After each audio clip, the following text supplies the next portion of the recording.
Discuss करेंगे। Chapter number 2 को हम यहाँ पर शुरू करने के लिए जा रहे हैं। एचसीएफ एंड एलसीएम, महत्तम समावर्तक, लघुत्तम समावर्तीय। HCF and LCM, higher common factor, lower common multiple. ध्यान रखना है, higher common factor, lower common multiple. अब देखिए एचसीएफ और एलसीएम क्या होते हैं।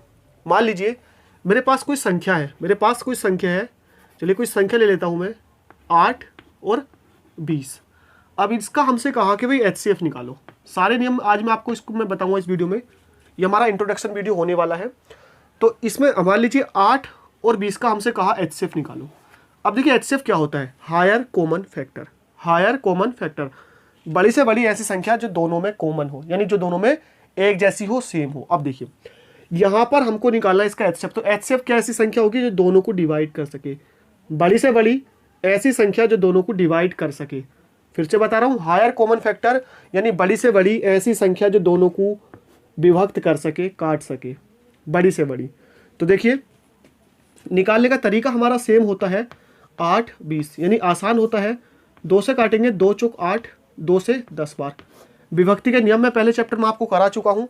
अगर फिर भी किसी को नहीं पता है तो आप सर्च कर लीजिएगा यूट्यूब पर, विभक्ति के नियम, वाई जावेद अली, ऐसे कर लीजिएगा, या विभक्ति के नियम हिंदी जी के ट्रिक्स आप डाल दीजिएगा। उसके बाद देखिए दोनों 2 से कट जाएंगे, ये 2 दूनी 4, 2 पंजे 10। तो यहाँ पर आप देखिए 2 और 5 ये दोनों ही किसी एक संख्या से नहीं कटेंगे। तो इनका दोनों का जो एचसीएफ हो जाएगा वो हो जाएगा 2 गुणा 2 यानी कि 4। क्या हो जाएगा, 2 गुणा 2 बराबर 4।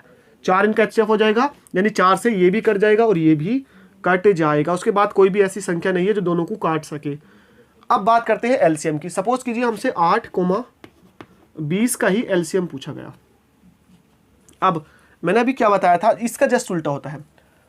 एचसीएफ में बड़ी से बड़ी ऐसी संख्या जो दोनों को काट सके, एलसीएम में बड़ी से बड़ी ऐसी संख्या जिसमें ये दोनों का पहाड़ा जा सके, बड़ी से बड़ी ऐसी संख्या जिसमें इन दोनों का पहाड़ा जा सके। अब देखिए यह हमने एचसीएफ निकाला। एलसीएम कैसे निकालते हैं, 8, 20 का ही हमको एलसीएम निकालना है। करने हमको फैक्टर ही है, 2 से कटेगा, 2 चौक 8, 2 ढाई 20। फिर से 2 कॉमन है, 2 दूनी 4, 2 पंजे 10। ठीक है, अब इसमें कुछ भी कॉमन नहीं है तो 2 1 5 ऐसे आ जाएगा, और 5 का पहाड़ा पड़ेंगे 1 1। तो ये हमारा क्या आ जाएगा, पूरा एचसीएफ आ जाएगा, ये सॉरी एलसीएम आ जाएगा। 2 दूनी 4 दूनी 8 पंजे 40 40। अब देखिए 40 में आप 8 का पहाड़ा भी पढ़ सकते हैं और 40 में आप 20 का पहाड़ा भी पढ़ सकते हैं। एक फैक्टर ये हो गया। अगर आसानी से आपको समझना है एचसीएफ और एलसीएम आप कैसे निकालेंगे, 8 20 का ही अगर हमसे कहा है कि एचसीएफ निकालो, तो एचसीएफ निकालने के लिए हम इसके फैक्टर करेंगे, 2 दूनी 4 दूनी 8। इसके फैक्टर होंगे 2 दूनी 4 पंजे 20। अब अगर हम इनके एचसीएफ की बात करते हैं, किसकी बात करते हैं, एचसीएफ। मैंने आपको बताया एचसीएफ क्या होता है, कॉमन होता है। तो कॉमन क्या हो जाएगा, कॉमन दोनों में क्या हो जाएगा, 2। दूसरा ये वाला 2 कॉमन। अब कुछ भी इनमें कॉमन नहीं है, कुछ भी एक जैसा नहीं है। ध्यान रखना है, ये 2 कॉमन आ गया, ये 2 कॉमन आएगा, बाकी कुछ भी इसमें एक जैसा नहीं है। तो एचसीएफ हो जाएगा 2 दूनी 4।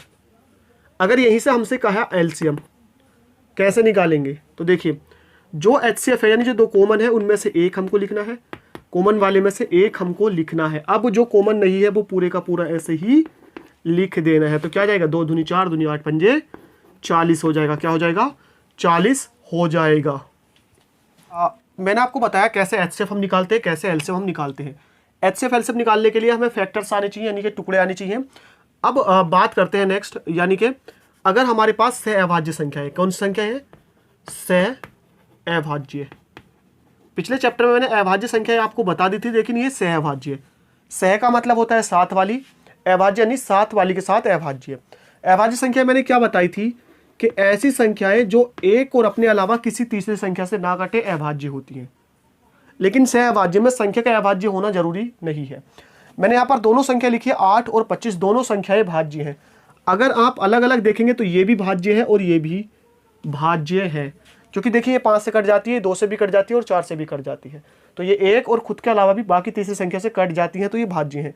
लेकिन अगर ये हमको दोनों साथ दी गई है, दोनों संख्याएं हमको साथ दी गई हैं एक साथ, तो 8 और 25 में कुछ भी कॉमन नहीं है, कुछ भी कॉमन नहीं है। ध्यान रखना है, यहाँ पर कुछ भी कॉमन नहीं है। तो कुछ भी कॉमन नहीं है जब ऐसी 2 संख्याएं जो आपस में एक दूसरे से ना कटे सहअभाज्य कहलाती है, यानी आपस में उनमें कुछ भी कॉमन ना हो। सिवाय एक के, तो वो क्या कहलाती हैं? सहअभाज्य कहलाती हैं। तो अब ऐसी संख्याओं का यहाँ पर आपको ध्यान रखना है। तो जो संख्याएं सहअभाज्य होती हैं उनका जो HCF होता है, सहअभाज्य संख्याओं का HCF हमेशा क्या होता है? एक होता है। सहअभाज्य संख्याओं का HCF क्या होता है? हमेशा एक होता है। अगर मैं बात करूं इनके LCM की, लोअर कॉमन मल्टीपल, तो दोनों का गुणनफल, दोनों संख्याओं का गुणनफल।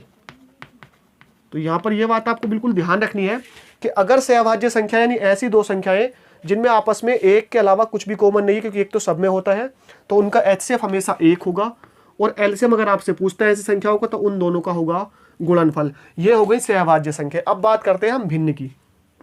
अगर हमको भिन्न दी है और भिन्न का हमसे पूछा है HCF मगर मतलब हायर कॉमन फैक्टर, मतलब में से, इसको क्या लिख सकता है? महत्तम समावर्तक में से पूछा है।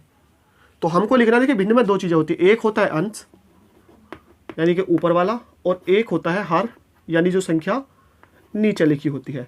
तो अंश का निकालना है हमको HCF, अगर HCF पूछा है तो अंश का निकालना है हमको HCF, और हर का हमको निकालना है LCM। ध्यान रखना है, अंश का HCF और हर का LCM। अगर HCF है, अगर हमसे पूछा भिन्न का LCM, लोअर कॉमन मल्टीपल, मतलब लेस है यानी कि लघुत्तम समावर्तीय, तो हमको क्या करना है? फिर से मैंने आपको बताया भिन्न में दो चीजें होती है, अंश और हर।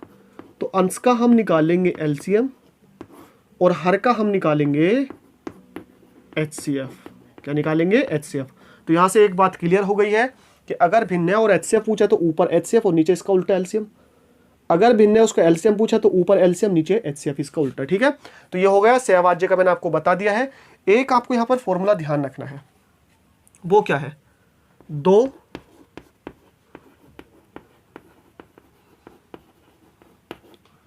संख्याओं का गुणनफल। ये काफी इंपोर्टेंट है, ठीक है, आपने हाई स्कूल में पढ़ा होगा। दो संख्याओं का गुणनफल बराबर होता है HCF इंटू LCM। दो संख्याओं का जो गुणनफल होता है वो इनके HCF और LCM के बराबर होता है। तो यहाँ पर आपको ध्यान रखना है, ये मैंने आपको 3-4 बातें बताई हैं। मैंने आपको HCF निकालना बताया है, मैंने आपको LCM निकालना बताया है, और एक फॉर्मूला बताया है कि दो संख्याओं का HCF LCM क्या होता है। साथ ही साथ मैंने आपको सहअभाज्य संख्याएं बताई हैं। बाकी इससे जुड़ी जो भी चीज़ आएंगी, यानी देखिए इसमें सबसे मेन बात है आपको गुणनखंड करना आना चाहिए। क्या आना चाहिए? गुणनखंड आना चाहिए। ठीक है, तो ये जो इसमें जो भी कुछ था इसके इंट्रोडक्शन में, वो सारे का सारा मैंने आपको बता दिया। बाकी जो कुछ भी रह जाएगा, यानी जो भी कुछ नई चीज़ होगी, वो मैं यानी कि सवाल में अगर कुछ अलग से आता है तो मैं आपको हाथों हाथ बता दूंगा। तो इसके लिए आपको बिल्कुल प्रॉपर एक यानी हर एक वीडियो को देखना होगा, क्योंकि मैं सारे सवाल यहाँ पर कवर अप करता हूँ एक एक लेकर, पूरे जितने भी सवाल 100-150 जितने भी होते हैं, जैसे मैंने पिछले चैप्टर में किया हुआ है। तो अगर आपने पिछला चैप्टर नहीं देखा है तो डिस्क्रिप्शन में आपको लिंक मिल जाएगा प्लेलिस्ट का, वहाँ से क्लिक करके देख सकते हैं। आज के वीडियो में इतना ही, मिलते हैं नेक्स्ट वीडियो में। Thank you for watching.